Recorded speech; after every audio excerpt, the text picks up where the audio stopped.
cốn ọt đập bạc quạp disobedient cốn cươn ham ấy thơ nâng defiant thưa ấy thưa ta mà rom mình chạy kịch thế impulsive côn các bà côn rừng ru cứ stubborn cho che obstinate rồi có côn miền chợ đất lampa cray na tantrum chẳng ní cứ chia cặp kệ đi ra bà hai chị ở bụng mà đái kịch thà côn cứ được chân này nếu bây đại côn miền cặp kệ đi ra bài được chân này việc thưa ai ở bụng mà đái miền ròm mũi miền emotion mũi cứ tha chúng ta còn nơi này cứ frustration chúng ta còn chư chạp chư chất hurt hay chúng ta khó chất disappointed on chất tội chất để nó resent rồi có bé khác chất đại chất cho mọi con tại một đoạn cứ chỉ ròm futility bản chất bài côn miền cặp cái thì ra đôi chân đấy thưa ai lúc nè miền ròm đôi chân đấy miền này tha và hai chị ai nâng chấp đam kịch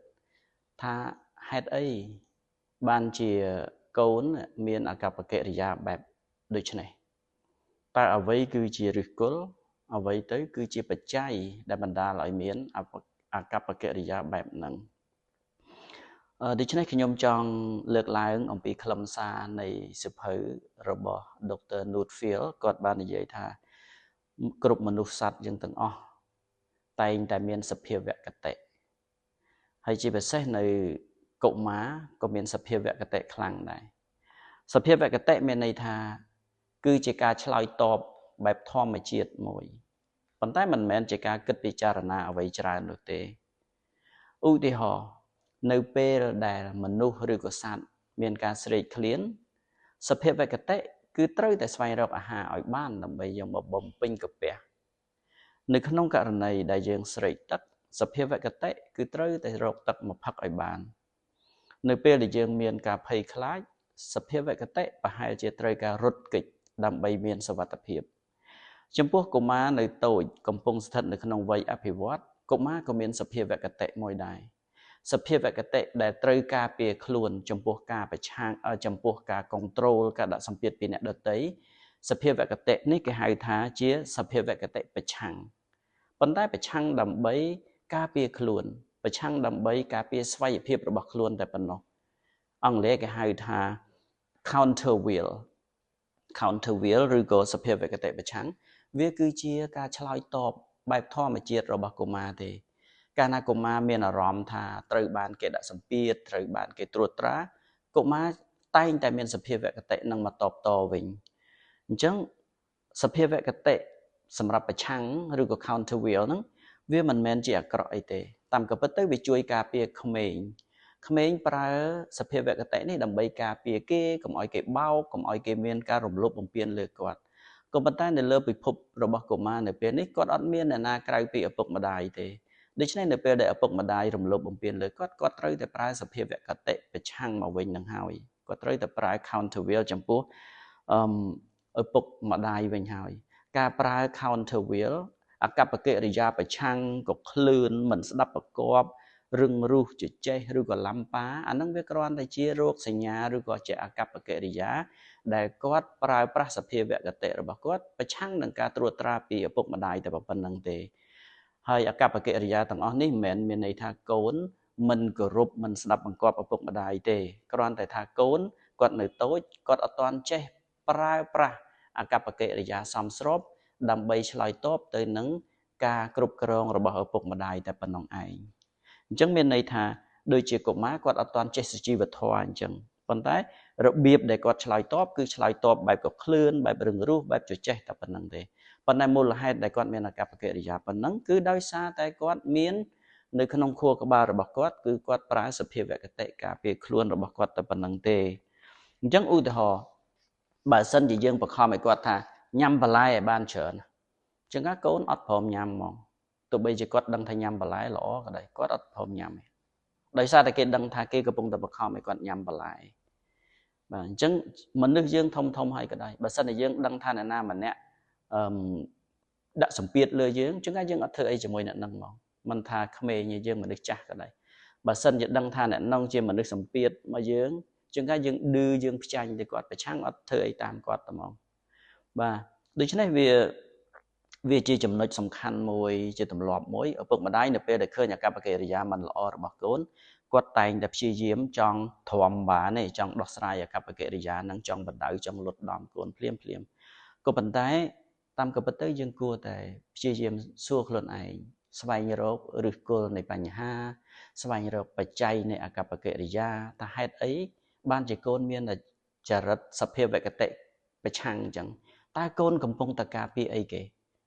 ជាងការចម្លើយអាចថាកូនកំពុងតែការពារនៅពាក្យដែលឪពុកម្ដាយកំពុងតែប្រើជាមួយគាត់ដូចជាការបញ្ជា command ទៅលើគាត់ដាក់សម្ពាធ pressure ទៅលើគាត់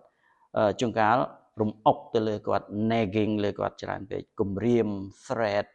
ការប្រើប្រាស់កម្លាំងប្រខិតប្រខំលើគាត់ការប្រើប្រាស់ force ហ្នឹងអាទាំងអស់ហ្នឹងកាលណាយើងប្រើ pressure សម្ពាធទៅលើកូនកាន់តែខ្លាំងតាមពិតទៅធ្វើឲ្យកូនកាន់តែមានកម្លាំង resistance កម្លាំងតស៊ូតវ៉ាប្រឆាំងមកវិញកាន់តែខ្លាំងដែរអញ្ចឹងប្រសិនបើយើងជាឪពុកម្ដាយប្រើនៅសទ្ធាការទុកចិត្តសេចក្តីមេត្តាករុណាចំពោះកូនសេចក្តីស្រឡាញ់ដែលឥតមានលក្ខខណ្ឌទេអានឹងកូនប្រហែលជាគាត់នឹងបធូរមកវិញនៅ counter will នៅអឆន្ទៈដើម្បីប្រឆាំងនឹងសភាវគតិប្រឆាំងហ្នឹងគាត់នឹងបធូរមកវិញបធូរមកវិញដូច្នេះមានន័យថាបើយើងថែមសម្ពាធគាត់នឹងថែមការប្រឆាំងបើយើងផ្ដល់នៅសេចក្តីស្រឡាញ់គាត់នឹងបន្ទន់ចិត្តរបស់គាត់មកវិញគាត់នឹងបើកឲ្យមានដែលខ្ញុំធ្លាប់និយាយពាក្យថា psychological intimacy គឺភាពស្និទ្ធស្នាលខាងផ្លូវចិត្តហើយនឹងគាត់នឹងកាន់តែមាន receptivity ការបើកចំហបេះដូងរបស់គាត់ដើម្បីទទួលនៅការទូន្មានរបស់យើងវិញដូច្នេះខ្ញុំចង់សំណូមពរទៅបងប្អូនថាចាប់ពីថ្ងៃនេះទៅឧទាហរណ៍ថាបើសិនតែឃើញក្មេងឃើញកូនរបស់យើងមានអាកប្បកិរិយាលក្ខណៈជាអវិជ្ជមានដោយដែលខ្ញុំបានរៀបរាប់ខាងលើនេះប្រហែលជាចាប់ផ្ដើមធ្វើកិច្ចការពីរជាប់គ្នាទី1គឺរក្សាភាពស្ងប់ចិត្តហើយចាំទៅនិយាយជាមួយកូនដើម្បីឲ្យកូនមានការកែប្រែប៉ុន្តែនិយាយដោយមិនប្រើនៅ pressure មិនប្រើសម្ពាធទេគឺប្រើដោយសេចក្តីស្រឡាញ់វិញឧទាហរណ៍ថាបើសិនបើកូនកំពុងតែលេងទូរស័ព្ទយូរពេកជាជាងយើងស្រែកថាអេល្មមដល់ម៉ោងលេងមុំដល់ម៉ោងរៀនហើយឈប់លេងទូរស័ព្ទទៅយើងដាក់សម្ពាធបែបនេះធ្វើឲ្យក្មេងកាន់តែខឹងរបស់យើងខឹងមកលើយើងឬក៏ធ្វើដែរតែធ្វើមិនពេញចិត្ត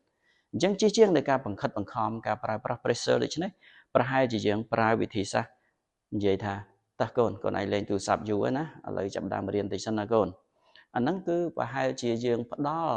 ការណែនាំទៅដល់កូនដោយមិនចាំបាច់ប្រើ pressure ប្រើ force ប្រើពាក្យបង្ខិតបង្ខំចំពោះកូនទេហើយកូនជួនកាលអាចនឹងមិនស្ដាប់បង្គាប់យើងក៏ប៉ុន្តែបើសិនជាយើងព្យាយាម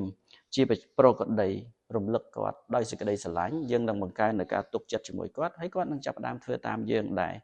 បាទដូច្នេះនៅពេលដែលមានអាកប្បកិរិយាឃើញថាកូនផ្កើនកូនធ្វើអីតាមចិត្តកូនធ្វើអ្វីតាមអារម្មណ៍មិនចេះគិតក្បាលរឹងចចេះឡំប៉ាឡូឡាសូមបងប្អូនទប់ចិត្តសិនគាត់ប្រហែលជាមិនមែនធ្វើអ្វីអាកប្បកិរិយាដូច្នោះដោយការមិនគោរពទេ